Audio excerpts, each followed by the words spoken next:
যখন আমরা হাঁটতে থাকি আর আমাদের পায়ে কাঁটা বিঁধে যায়, তখন মুখ দিয়ে আহ বেরিয়ে আসে, কান্না চলে আসে, আর অনেক সময় অভিশাপও বেরিয়ে আসে।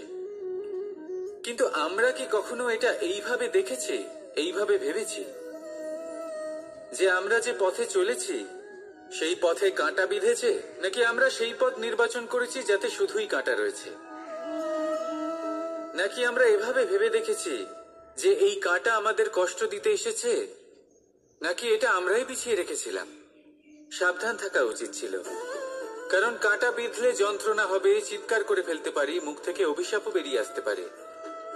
কিন্তু এই অভিশাপ শুধুমাত্র আমাদের তরফ থেকে অভিশাপ হয়, সামনের ব্যক্তিটির ওপরও নির্ভর করে। এবার সেই ব্যক্তি যদি এমন হয় যে ফুল আর কাঁটা এই দুই সমানভাবে গ্রহণ করতে পারে, তার কাছে অভিশাপও বরদানে পরিণত হয়।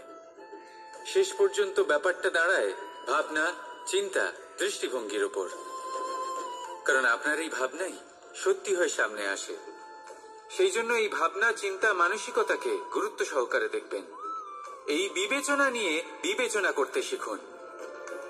আমার কথার অর্থ হলো যে জীবনে যখন এরকম কিছু একটা ঘটবে, তখন ভেবে দেখুন যে এরকম কেন হলো। আপনি কি এমন কোনো কর্ম করেছিলেন যার কর্মফল এটা?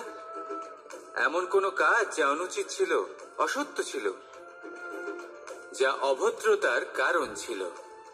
ভেবে দেখা প্রয়োজন। দেখুন, ইচ্ছে হলো আপনার যে আপনি কি করতে চান, ভাবনা আপনার, সত্য আপনার, জীবন আপনার, সিদ্ধান্ত আপনার।